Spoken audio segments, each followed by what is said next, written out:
Chapter number 3 atoms and molecule science में हम लोग कर रहे थे, तो इसको आगे देखिए। लास्ट टाइम हम लोगों ने क्या डिस्कस किया था? डाल्टन्स एटॉमिक थ्योरी हम लोगों ने फिनिश करी थी, है ना।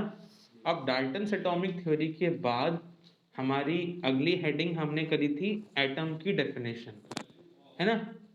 अब हम इस चैप्टर में देखते हैं कि एटम्स के सिंबल्स क्या क्या होते हैं। पहले टाइम पे साइंटिस्ट लोग एटम्स के सिंबल्स क्या लिखते थे, और आज के टाइम पे हम क्या क्या सिंबल्स फॉलो करते हैं एटम की। तो हेडिंग लिखिए आप लोग दोस्तों, symbols of some element, symbols of some atoms of different element. Heading है आप लोगों की symbols of some atoms of different element. Different elements के अंदर जो एटम पाए जाते हैं उनके सिंबल्स हम लोग अब दोस्तों देख रहे हैं। ये हमारी अगली हेडिंग है, ठीक है। तो देखिए पहला पॉइंट इसमें, सबसे पहले तो साइंटिस्ट थे डाल्टन, जिन्होंने बताया था एटम्स के सिंबल क्या होने चाहिए, ठीक है। बट वो सिंबल्स एकदम गलत हैं, उसे कोई आज नहीं पढ़ता, बट कोई नहीं, हम थोड़ा सा पढ़ लेते हैं उसको। पहला पॉइंट लिखिए आप लोग, it was Dalton, it was Dalton who who for the first time who for the first time introduced symbols of some atoms of elements. It was Dalton who for the first time introduced symbols of some atoms of element. कुछ atoms के लिए Dalton ने पहली बारी symbols हमें बता के दिए थे। अब वो क्या सिंबल्स थे दोस्तों, हम लोग वो समझते हैं। देखिए, सबसे पहली बात डाल्टन ने कहा था कि अगर आप हाइड्रोजन की बात कर रहे हैं तो हाइड्रोजन का सिंबल क्या होता है? एक सर्कल बनाइए, उसमें आप एक डॉट लगा दीजिए। इससे क्या करते हैं हम लोग? हाइड्रोजन को शो करते हैं। Okay, very good. फिर डाल्टन ने कहा कि कार्बन को कैसे शो करोगे आप लोग? सर्कल बनाइए, उसको हल्का सा शेड कर दीजिए। तो ये सिंबल किसका है? कार्बन का। फिर उन्होंने बताया डाल्टन ने कि अगर आप लोग को ऑक्सीजन को शो करना है तो सिर्फ एक सर्कल ही बना दीजिए। ये क्या चीज दिखा रहा है? ऑक्सीजन एटम का सिंबल, ठीक है। फिर डाल्टन साहब को लगा कि भाई अगर हम एक मर्सिडीज का बनाएंगे सिंबल तो बच्चों को अच्छा लगेगा, तो कुछ ऐसा सिंबल दिखाया। तो ये बन गया आपका फॉस्फोरस का सिंबल, ठीक है। तो ऐसे हम लोग जो है वो दिखा सकते हैं किसको? फॉस्फोरस को। फिर डाल्टन साहब ने कहा कि चलो हम एक क्रॉस दिखा देते हैं एक सर्कल में। क्रॉस से उन्होंने किसको शो करा था? सल्फर को। फिर डाल्टन साहब ने क्या कहा? उन्होंने लेड के लिए एल सिंबल दिखाया था, ओके। फिर डाल्टन साहब ने कहा कि हम लोग जो है वो आयरन को दिखाएंगे आई सिंबल से। फिर उन्होंने प्लेटिनियम को दिखाया पी सिंबल से, प्लेटिनियम। फिर उन्होंने दिखाया था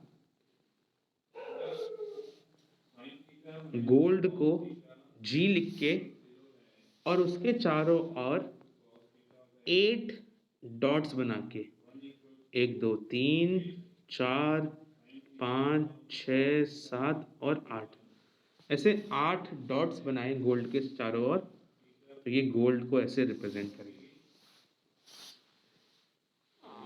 ओके, मरकरी को दिखाने के लिए भी सेम चीज करी थी डाल्टन ने, बस मरकरी के अंदर कुछ नहीं लिखा उन्होंने, ये जो गोल्ड के अंदर 8 डॉट्स थे वो दिखा दिए, 1 2 3 4 5 6 7 और 8, ये मरकरी का सिंबल बनाया था डाल्टन ने। फिर हमारे पास कॉपर के लिए क्या दिखाया सिंबल, सी दिखाया डाल्टन ने, और सिल्वर के लिए उन्होंने एस दिखाया था सिंबल। तो ये कुछ 12 एटम्स के सिंबल डाल्टन ने अपने टाइम पे प्रपोज किए थे। इनमें से आज के टाइम पे कोई भी सिंबल हम फॉलो नहीं करते, सारे ही गलत हैं ये, ठीक है, कोई बात नहीं, लिख लो। तो डाल्टन साहब के ये कुछ सिंबल्स थे, बट इसे हम कोई फॉलो नहीं करता आज के टाइम पे, बट एग्जाम में पूछ सकते हैं कि according to Dalton write down the symbol of sulphur gold, तो ये कुछ याद कर लो, पूछ सकते हैं एग्जाम में, है ना, बट जनरली पूछते नहीं है, बट पूछ सकते हैं। चलिए, पहला पॉइंट हो गया कि पहले टाइम पे एटम्स का सिंबल क्या होता था। फिर एक साइंटिस्ट थे बर्जीलियस, उन्होंने कहा कि डाल्टन साहब तो बूढ़े हो चुके हैं, उनकी बात मत सुनो। बर्जीलियस ने कहा कि एटम के सिंबल को हम कुछ डिफरेंट तरह में दिखाते हैं ताकि उसको याद करना भी आसान रहे। बर्जीलियस ने क्या कहा कि एटम जिस एलिमेंट को बिलोंग करता है, सपोज करो आपके पास ऑक्सीजन एलिमेंट है, तो उसके एटम को शो करने के लिए ऑक्सीजन के लेटर में से कोई वर्ड निकाल लो। आपको कार्बन का कोई बनाना है एटम का सिंबल, तो कार्बन में से वर्ड निकाल लो। आपको कॉपर या मरकरी या आयरन इनमें से कोई बनाना है सिंबल, तो इनके अंदर में से वर्ड निकाल लो। और करंटली IUPAC जो केमिस्ट्री की सबसे बड़ी ऑर्गेनाइजेशन होती है, international union of pure and applied chemistry, वो भी बर्जीलियस की बात को ही फॉलो करती है। तो सेकेंड पॉइंट क्या लिखेंगे हम लोग, सेकेंड पॉइंट लिखिए, it was Berzelius who it was Berzelius who explained that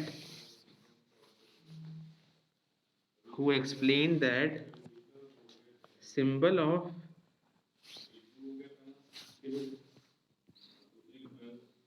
हाँ जी, it was Berzelius who explained that symbols of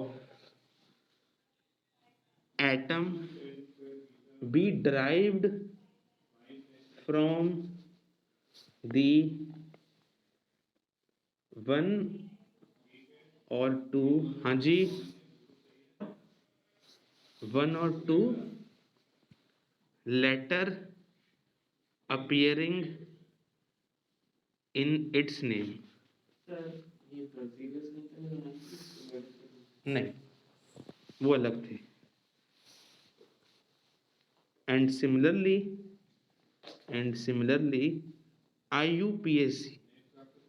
IUPAC क्या है, international, I for international, U for union, international union of pure and applied chemistry uses the same criteria। और आज के time पे जो IUPAC होती है, सबसे बड़ी ऑर्गेनाइजेशन है केमिस्ट्री की, जो सिंबल्स तैयार करती है आज के टाइम पे एटम्स की, वो भी यही क्राइटेरिया यूज करती है। उसका भी सेम क्राइटेरिया है कि एटम जिस एलिमेंट का है, उस एलिमेंट के अंदर से एक या दो लेटर निकाल के सिंबल तैयार करे जाए। IUPAC भी ये ही करती है। ओके, फॉर एग्जाम्पल अगर मैं इसके एग्जाम्पल दूं आपको तो क्या होंगे, जैसे अगर हम लोग हाइड्रोजन की बात करें तो हाइड्रोजन का सिंबल क्या है, उसका एटम का सिंबल ऑफ एटम है उसका कैपिटल एच। हाइड्रोजन में से एक लेटर ले लिया एच और हम उसके एटम को एच से रिप्रेजेंट करते हैं आज के टाइम पे। वो आता हूँ मैं उस पर भी, गोल्ड पे भी आता हूँ मैं भी ना। International union of pure and applied chemistry, जो मैंने लेटर पे सर्कल करा है वो ही उनकी शॉर्ट फॉर्म है, IUPAC। सिमिलरली कोबाल्ट की बात करें तो कोबाल्ट का सिंबल क्या बना है, सिंबल ऑफ एटम बना है कोबाल्ट का CO, कैपिटल C स्मॉल ओ। ध्यान रखना अगर आप दो लेटर यूज करते हो तो फर्स्ट कैपिटल होता है दूसरा स्मॉल होता है ना। तो ये कुछ सिंबल्स तैयार करेंगे। अब थर्ड पॉइंट हमारा, अब मानस कह रहे थे कि ना गोल्ड का सिंबल तो उसके नाम से आता ही नहीं है, तो वो क्या क्राइटेरिया है। देखिए मैक्सिमम एटम्स का सिंबल उसके एलिमेंट के नेम से ही ड्राइव होता है, बट कुछ ऐसे भी होते हैं हमारे पास एटम्स, उनका सिंबल हम उनके प्लेस ऑफ ओरिजिन से, कि वो कहाँ पर पहली बार मिले थे या उनका कलर कैसा होता है, उस हिसाब से भी हम ड्राइव कर सकते हैं। क्या मतलब है कहने का, थर्ड पॉइंट बताता है ऑल्सो सम एलिमेंट्स, कुछ ऐसे भी एलिमेंट्स होते हैं दोस्तों whose symbol of atom are derived from their color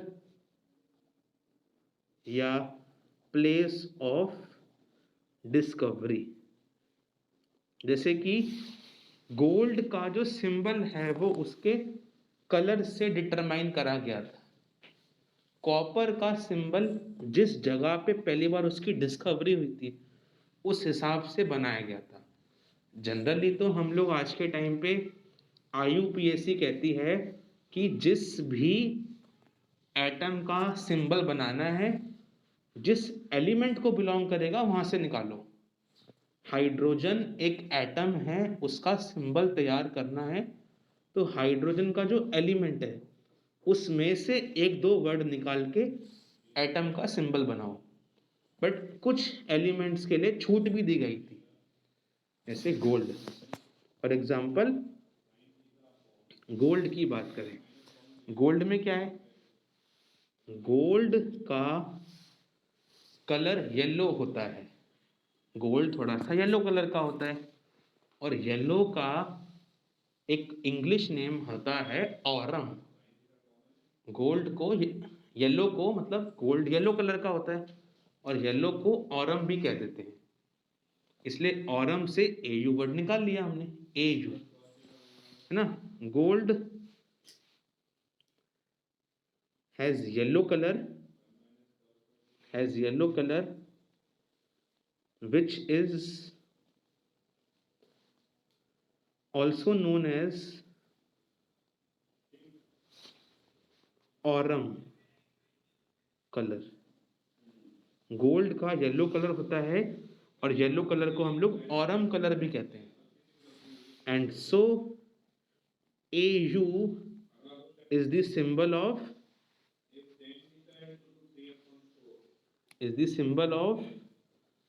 gold, symbol of gold. ठीक है दोस्तों, तो गोल्ड का सिंबल हमने ऑरम से तैयार किया। ऑरम मतलब उसका कलर जो होता है, येलो कलर को ऑरम भी कहते हैं, है ना। कॉपी कर लीजिए यहाँ तक। ओके, ऐसे ही हमने कॉपर का भी सिंबल तैयार करा है। कोई जानता है कॉपर का सिंबल किस हिसाब से तैयार करा गया है। ओरिजिन कहाँ से उसको पहली बार डिस्कवर किया गया था? साइप्रस से, है ना। Copper was first discovered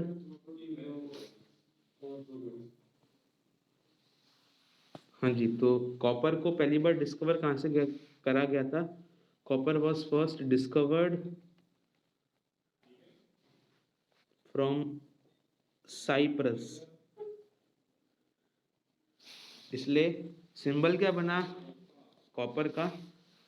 and so capital C and U, and so C capital और small U is the symbol of atom of copper.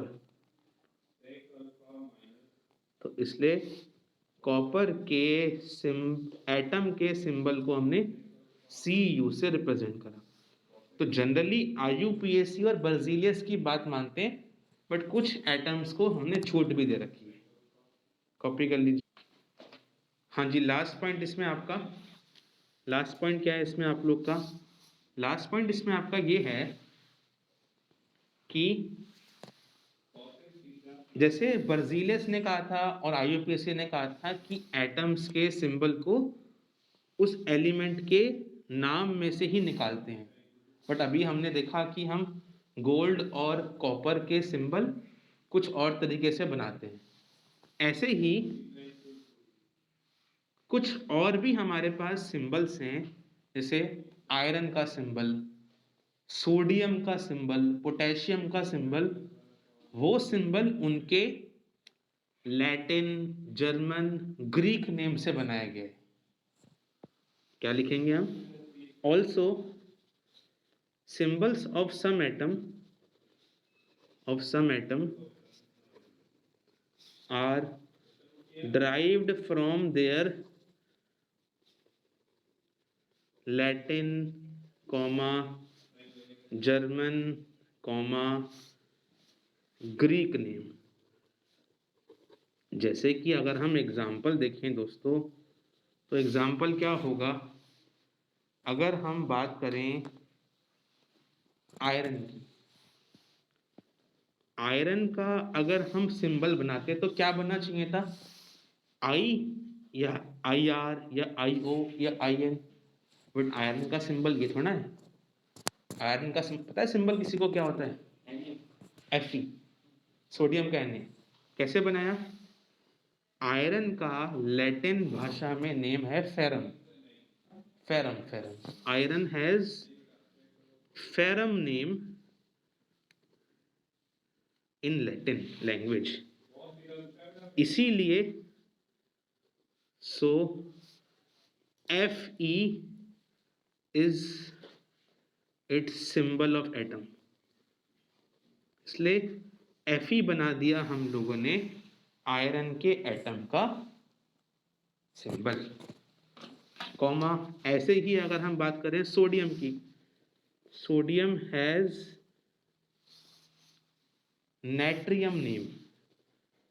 Natrium name होता है सोडियम का, इसलिए सिंबल क्या बना सोडियम का? Na। So Na is it's symbol of atom. और potassium का सिंबल क्या है? एंड सिंबल ऑफ सोडियम का जो है वो नाइट्रियम नेम है, ये शायद जर्मन नेम है। ओके। और सिंबल क्या है पोटेशियम का? And symbol of potassium is K। K from its kalium name. Kalium name होता है पोटेशियम का, वहां से हमने K तैयार किया सिंबल। देखिए हमारी अगली हेडिंग है दोस्तों एटॉमिक मास यूनिट। अगर मैं शॉर्ट में लिखूंगा तो क्या बोलूंगा? AMU। ये AMU क्या होता है समझेंगे दोस्तों। देखो अगर हम एटम के मास नापने की बात करें एटम कितना भारी होता है वो पता लगाने की कोशिश करते हैं। एटम पहली बात तो बहुत छोटा होता है, माइक्रोस्कोप में ही दिखता है।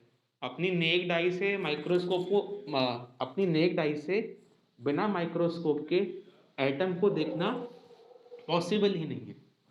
ह्यूमंस अपनी आंखों से एटम को नहीं देख सकते। या तो फोटो देख रहे हैं कार्बन की इसलिए दिख रहा है, अपनी आंखों से किसी भी एटम को नहीं देखा जा सकता। तो जब देखा नहीं जा सकता तो उनका वजन कैसे नापोगे, मास कैसे नापोगे? तो एक तरीका बनाया गया, एटॉमिक मास यूनिट एक तरीका है एटम्स के मास को नापने का। ठीक है, एटॉमिक मास यूनिट क्या है? एटम के मास को नापने का। अब तरीका क्या बनाया गया? तरीका ये बनाया गया कि साइंटिस्ट लोगों ने देखा इस दुनिया में कार्बन बहुत जगह पाया जाता है, बहुत जगह। कैसे? आप कॉपी पे लिख रहे हो, कॉपी में भी कार्बन है। आप पेन से लिख रहे हो, पेन में भी कार्बन है।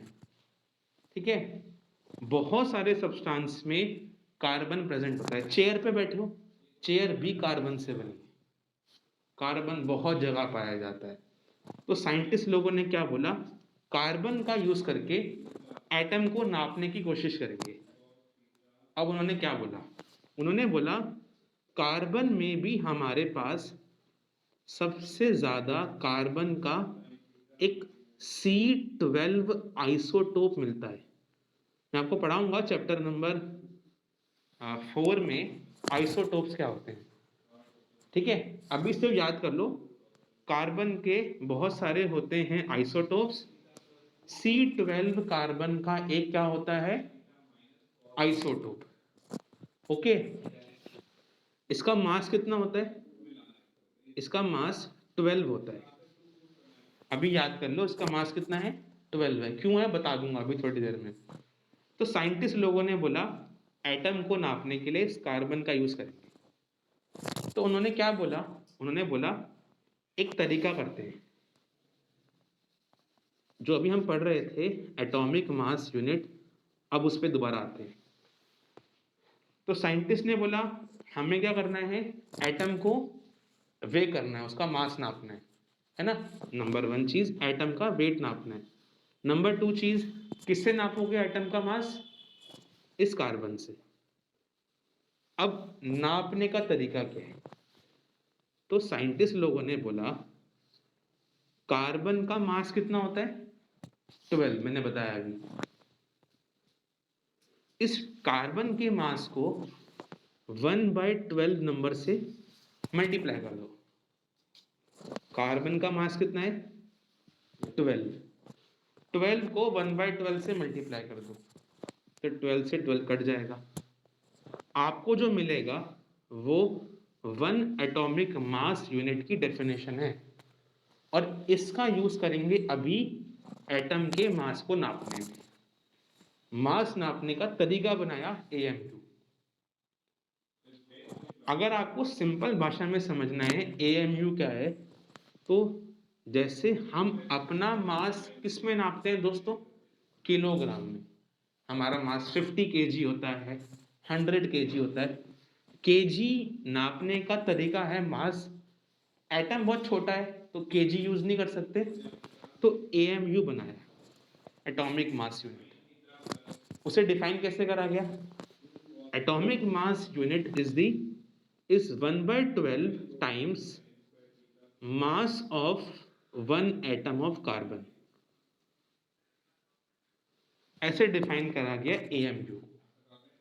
1/12 को 12 से मल्टीप्लाई करा गया। 12 से क्यों मल्टीप्लाई करा? क्योंकि 12 कार्बन के एक एटम का क्या है?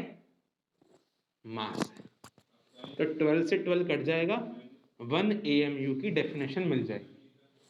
अब इससे कैसे नापेंगे बाकी एटम्स के मास बता दो, पहले इसे डिफाइन कर लेते हैं। ओके, करिए।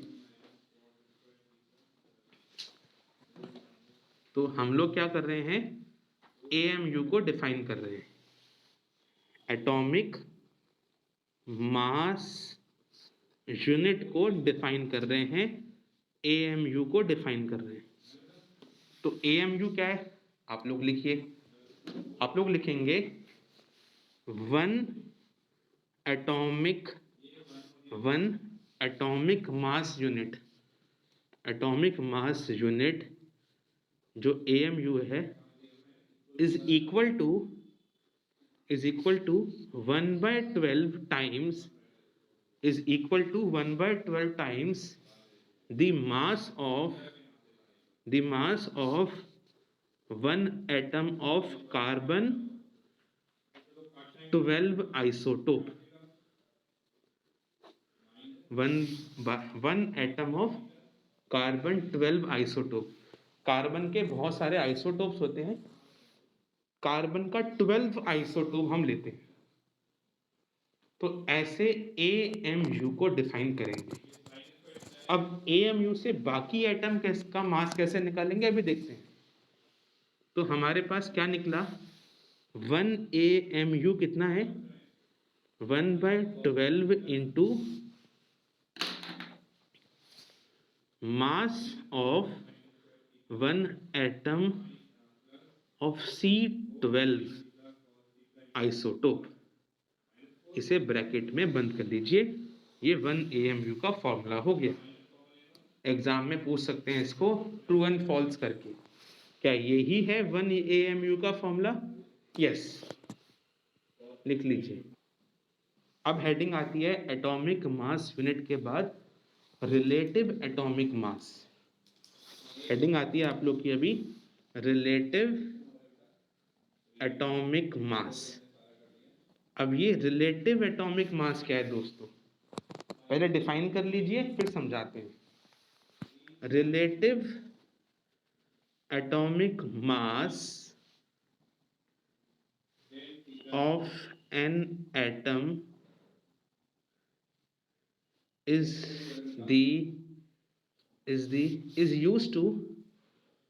used to calculate, relative atomic mass किस लिए काम आता है, is used to calculate mass of any atom, किसी भी एटम के मास को निकालने में काम आता है ये रिलेटिव एटॉमिक मास। कैसे? it is used to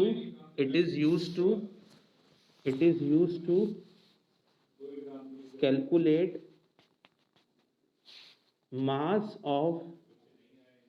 of any atom, it is used to calculate mass of any atom with respect to atomic mass unit।